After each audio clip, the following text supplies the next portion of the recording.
So Grace and Sophia, what do you make of that? The idea, Liam Deacon talking about actually keeping Labour out, the right and centre-right coming together to form some sort of coalition. Look, at the end of the day, this is about trust, and I can speak from Reform's point of view. There is no trust. I mean, it's interesting. I do think, obviously, anything could happen, but it's looking like the Labour Party will be in power and the Conservatives will have to do soul-searching as to what has gone wrong. And I think the tendency then is for them to move even more to the centre because they want to try and copy what Labour is doing. But we need a proper choice for the electorate. Right. And I think they need to go back to their Conservative roots and not try and fill the centre ground. Obviously, I know lots of the policies that they've brought in over the last few years have been quite centrist and they've not been popular. So I do think they need to find out what is our unique thing that we can bring to the nation, and then they need to coalesce around that. I completely disagree, sorry. I think the only thing that can save the Conservative Party is a return to the centre. The Conservative Party are absolutely never going to beat Reform in terms of going more right, so that's a pointless endeavour. And at the same time, the majority... So that's interesting, you see Reform as a right-wing party. I don't see it as a right-wing party. The majority of the UK population is in the centre, so it's a little bit like... Why is Reform right-wing? Reform is a right-wing party. Why is it? No. Okay, Why is it? Okay. The majority of policies that it tends to suggest are more on the right. Like what? Right-wing? Like what? You're more knowledgeable than me. No, I was going to say, like making sure the NHS works, that actually we reinvest into the NHS, that we actually have a low-tax economy. I wouldn't say that's far right. I would have said that's quite centrist. I'm not saying that it's far right, but at the same time, a lot of what the Conservative Party is coming out with at the moment in terms of rhetorical policies is created to appeal to the Reform voter, but I think that's a bit of a pointless endeavour. It makes more sense for the Conservative Party to return to the centre because that's where the large majority of the UK population is. So why is the Labour Party going right? The Labour Party is going right because for them that's the centre. The Labour Party are going right because they realise that there is no money left, and their ideal situation of being able to spend taxpayers' money where they would naturally sit, that's not feasible, and they realise they've got a serious job, and they realise governing is a lot harder than campaigning, so they're moving slowly to the right because they know the scale of the challenge they're going to have to meet. So, and that's interesting. What do you make of this idea of Tom Tugendhat being the unifier? I mean, as we heard from many people, no thanks was I think the response. Well, I think what is in his favour is that he's not tarnished by particular leaders of the past. He's not completely aligned to previous Conservative leaders, so he stands slightly separate. Obviously, he has experience in government, although not experience as a Secretary of State. And I do think people need that experience of running a department, having those high-level decision making and seeing it working from the inside. Obviously in the Home Office he has been a minister but not a Secretary of State, so I think it's interesting. I think there's going to be lots of conversations about future leader of the Conservative Party, lots of names being bandied around. We've got to find out who survives first of all, who's still around as an MP after the 4th of July till those conversations can begin in earnest. So just in terms of the Labour Party, it needs good turnout and young people, which is why, and we'll talk about this in a minute, the fact is they want 16-year-olds to vote. Let me think why. Because they'll vote Labour. But just in terms of that, will people turn out and vote? Because I get the sense that actually people are very energised by what's going on. I feel like there's a general energy in terms of sort of political discourse and people being unhappy with what's going on at the moment, but I don't know if that actually translates to people voting. I think particularly with Conservative voters, a lot of people who would naturally vote Conservative are just thinking, what's the point?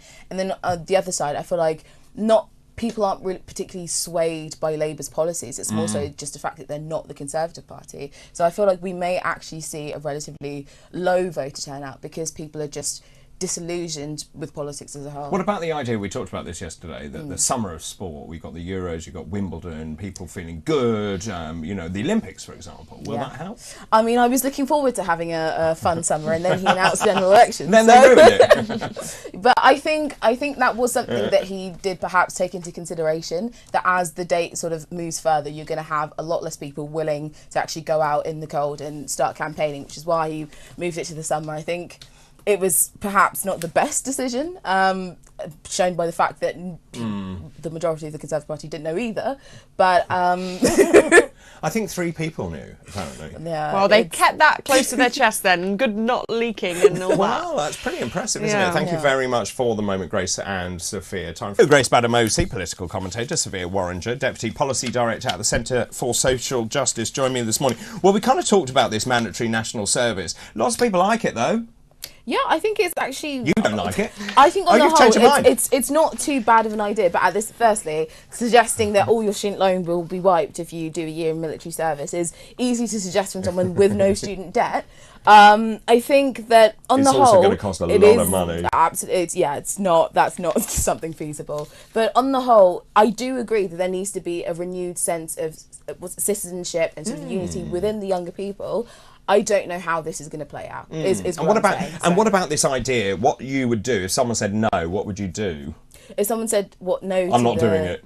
It's mandatory. So Yeah, but I'm not doing it. So how do you enforce it? I think what are we going to do? Put them in prison? Because From we what haven't it got any looks like, prisons. there's a choice between either the year sort of more military route, Yes. or the like one I'm not doing weekend it. a month. So sort I'm of not doing route. it. So if they don't do the one weekend a month, Yeah. I think we can sort of look into like penalties, I guess, or something like that. But then at What, the financial same, penalties? I think all around it's a really good soundbite in terms of this Yeah. is what we're going to do. So you but don't the know. actual nitty gritty. So you're of saying it, you I don't don't know think how you'd enforce is it? going to be. Well, I don't think anyone knows how it's Right. actually going to play Well, that's out. what I'm just trying to get to. Yeah, I think the whole point of this is to bolster a sense of community Yes. and encourage volunteering. And I think that line between it being mandatory and not is going to be difficult, because I No, don't it's think we mandatory. should. Yeah, but I think can't be putting very heavy sanctions on people who don't engage with it. So in Norway, they have a similar scheme, and every young person is entered into a ballot, and those who are successful do the scheme, and it's incredibly Oh, prestigious. so they've turned it on its head. And it's something people want to do, and you're lucky if you get it. And Oh, it's that's actually very interesting. successful, and it's something that has been very prestigious and is something young people want to do. And I think they need to capture some of that, so it's something that is highly attractive to young people rather than punitive. That's absolutely fascinating. If you turn it around and then you make it something that you aspire to, then obviously you then want to do it, and so therefore you don't run away from it. I wonder what actually Israel does. So they have compulsory national service, for example. Right, let's talk about the campaign so far. I mean, poor Rishi, I felt terribly sorry for him. He called the election, and of course then it threw it down, and he was there like a little drowned rat, and of course then you had Things Can Only Get Better being played, probably by Steve Bray, we think, outside the gates, and he just got wetter. And actually, good on him, he carried on, and well done for that. I mean, I think the thing that I said earlier on is that the whole element of surprise worked. It worked tremendously. Labour was caught off guard, Reform was caught off guard, but also his own side were caught off guard. That's not how you run a campaign. Yeah, firstly on sort of the whole optics of it raining, people playing Things Can Only Get Better, I think it's more so symbolic of the government in the sense of, like, as you said, he did carry on, but the question is, should he have, basically? Well, what would you do? I mean, he had to. Yeah, he had to. I think he made a judgment on the balance of, can things actually improve? Will we get flights off to Rwanda? Will small boats drop? Yeah. Like, if I push it, and on the balance of things, it doesn't seem like it was going to. So he did make. Do you know, I wanted to hear that speech. I wanted to hear, and actually I thought it was one of his most statesman-like speeches, and I thought the police should have intervened and turned off that blinking thing, because it is in the national interest to hear what the Prime Minister had to say. I mean, it is interesting that we've got all of these senior Tories saying to Sunak, you cannot afford to do any more gaffes, and as we've said, we got him in the rain. Then, of course, he got all the football wrong. He was in Wales, and that was embarrassing. And then, of course, he does something at the Titanic exhibition. I mean, who thought that was a brilliant idea?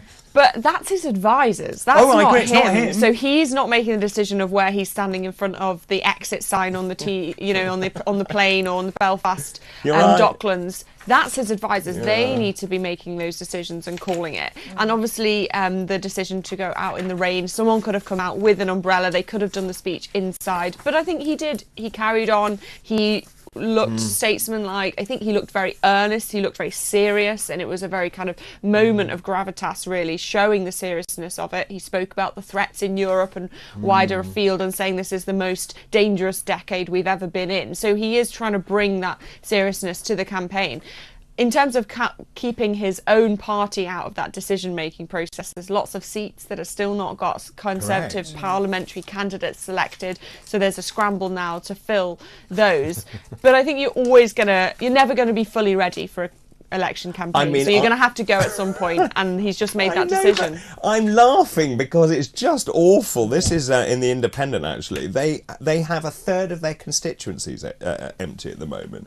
So Rishi Sunak, obviously, this snap election, there are 191 of that 650 which are unfilled. Yeah. Now, that is not how you go into an election, and I know how difficult it is to get candidates into those, because basically, when people come forward as candidates, you then have to go through some sort of due diligence process to make sure that, you know, they're not a loon, that they subscribe to the values of the party, all the rest of it, they don't have some sort of terrorist background and everything. But, you know, that's the low bar. That's the minimum. Yeah. I mean, so all of that has to be done, and actually that process takes a very long time. So you've got the Tories now, the governing party, scrambling around trying to find 191 candidates. Yeah, the Tories are absolutely on the back foot with this. I will say the majority of those seats are no hopers. Like, the candidate's not likely to win there, but there are a good 30 or 40 which are quite either marginal seats, or, as we're seeing with Michael Gove, the actual MP is leaving. So as you said, they having to do this mad scramble to find people. So what I think is going to happen is a lot of the local associations are going to be sort of put aside, if you will, and the sort of party is going to parachute in a more sort of favourable candidate, which, you know, isn't really a situation that everyone, you know, finds favourable. Well, I tell you who hates it is the local associations, and rightly so. And in 2019, obviously the last general election, we had a similar situation, had a snap election, and lots of candidates were filled at last minute. Obviously they were already on the list, so they'd already gone through the Conservative Party processing, but they were fielded quickly into seats. And the quality of them, we've had some exceptions, absolutely brilliant 2019 intakes, but we've had lots of problems with the Conservative Party 2019 intake, defections, people standing down because of, you know, certain behaviours, being caught out for criminal activity, all these type of horrendous things, which is not acceptable for a candidate, and you worry whether we'll have that again. But you see, this I blame on CCHQ, because in my day, the local association would choose who they want, and basically, you've got to remember, of course, you live amongst them. That's the whole point of being a member of Parliament. On top of what you said is that the job of an MP is actually to represent the people. So you end up with a situation where the MP doesn't particularly care about where they represent, and the local association feels no sort of kinship or tie to who's in Westminster. So it's not a great situation. It isn't, and I fundamentally believe that you need, as the candidate, to understand the area you are hoping to represent. It's not good enough just learning what is the geographical boundaries of Worcester, for example, and get parachuted in. And that's where half this problem comes from. Interestingly, and I will have to do this, Labour is short of around 80 candidates. The Lib Dems have selected 564. Reform UK has 500 candidates approved. They plan to stand 630. Richard Tice says, actually, it appears we were better organised than the government. So that's all very interesting, but it definitely caught everyone on the hop. We're going to talk more about the different parties and how they're trying to get voters to vote for them after this break. Don't go anywhere. This is Talk. Just to make things fair, how about this time the Conservative Party stand back and let reform through as payback for what they did to them? I mean, that's an interesting idea. It's never going to happen, as you said, because of the trust issues, and, you know, everyone wants to have their party going through. And there's quite significant policy differences as well between Reform and Conservative parties. So it's not like they could just throw the towel in and become one party. So can I just ask you about what happens if Starmer does get in, and looking at the first 100 days of him in power? So first of all, Rwanda. Now, Rishi Sunak, we think that first flight may take off on the 24th of June, actually. If that happens before the election, that is a win for Rishi Sunak. Starmer says he's going to axe that. Correct thing to do or bad thing to do? Axe the Rwanda policy. Yeah. I think it's the correct thing to do. What, even if the planes take off? Yeah, I think broadly speaking, the policy is firstly inhumane and cruel, but more importantly, why is it people came here illegally? You're out. Bye. Yeah, but it's the idea of what is actually illegal, which is claiming asylum. But they've gone through the process, and we've decided that actually they're not fit to stay in this country, and they have to leave. No, it's all sort of asylum seekers are sent around it, and then they're depending on whether you're an asylum seeker or not. All right. Yeah, but I think, broadly speaking as well, that the policy is actually not effective. I don't think it's actually going to reduce the number of small boats that we see. So I am happy that if the Labour Party get in, that the policy will be removed, because I just think it's a pointless bit of legislation, honestly. Sophia. So I think it would be silly to scrap the Rwanda scheme straight off if it has just worked, years of work and taxpayers' money funding it. And the Labour answer is a border force security pact, which we already have. Yeah. And it's like, well, do you not think the Conservatives have tried that and it hasn't worked? So I think they would be silly to move off something that is working, because as we know, all it takes is a couple of flights to produce that deterrent, and then I think you'll see the numbers scaling back. But I think the image of it has become so, as you said, it's been framed as such a kind of uncompassionate policy that the Labour Party want to distance themselves from it, but they're still going to need to solve the same problem, and I don't think their solution will solve it. Let's talk about private schools. So Keir Starmer pledged, this was on Friday, he said Labour would impose VAT on private schools. This morning in the Telegraph it's saying that actually the first victim of that has happened already. This is Alton School in Hampshire. They've announced it will shut this summer. They've blamed Labour and their tax policies for forcing parents to remove their children and place them in the state sector. It's £18,000 a year. It's a Catholic school, 370 pupils. They say we can't survive. We're going to see more and more kids actually leaving private schools if they impose VAT. So should he go ahead with that? I think the policy, broadly speaking, is a bad policy. I don't particularly think you should sort of tax aspiration in that way. However, I feel like it's a bit rich to blame sort of the closing down of the school on a proposed policy by a party who's not in government, who then repealed that policy. Obviously, the story is very sad that the school has to close, but I don't think that fault really lies at Labour's doors. And what do you think of this? Because actually, I know this from talking to friends of mine who are already deciding about what on earth they will do if Labour gets in terms of private education, because if you are scraping together the money and that is your priority to send your children to an independent school, to a private school, and another 20% on top of that, that just puts it out of their reach. And I think we'll see lots of other schools follow suit to this one and close their doors. And as you said, many of those pupils move into the state sector. So the costs that the Labour Party are promising that this policy will save may not actually come to fruition. They're going to use it supposedly to fund 6,500 school teachers, but the pot that they're drawing on may be quite small if those pupils then have to be paid for in the state sector. So this, excuse me. So essentially, it would bring in £1.5 billion, right? There are 554,000 pupils in independent schools, which saves the state £4.5 billion in terms of education. But also, it's going to bring in, excuse me, I'm about to die. It's going to bring in less money. Yeah, I mean, broadly speaking, the policy is a little bit ridiculous. And I think for me as well, the key point on that is quite a lot of these private schools are special education needs schools as well. So you're going to have a lot of children who can't now afford to sort of go to a school that actually caters to their needs, be forced into an education system that doesn't cater for their needs either, which is just sort of an awful situation all around. But having said that, I don't think we can sort of look at this one specific case and say that we're seeing the fruits of that already. Fair enough. We've had a voice note actually from Sandra. Let's play that to you. Many families make huge sacrifices to send their children to private school. They're not all wealthy. Very few are, and they won't be able to afford the higher fees. And has anybody thought about the distress that children will suffer having to move school halfway through their education? Labour doesn't think of that, does it, when it talks about caring for people? Sandra, thank you very much indeed. I hadn't really thought about that. I think she was saying about how it's difficult. People are scraping together their money. No, that bit I thought about. It's the impact of the children being dragged out of school. Yeah, I think obviously when you make the decision to send your kids to a private school, you're hoping you can afford it for the whole duration of their school. So they build their friendships, they build that community, and bringing it in halfway is going to be disruptive.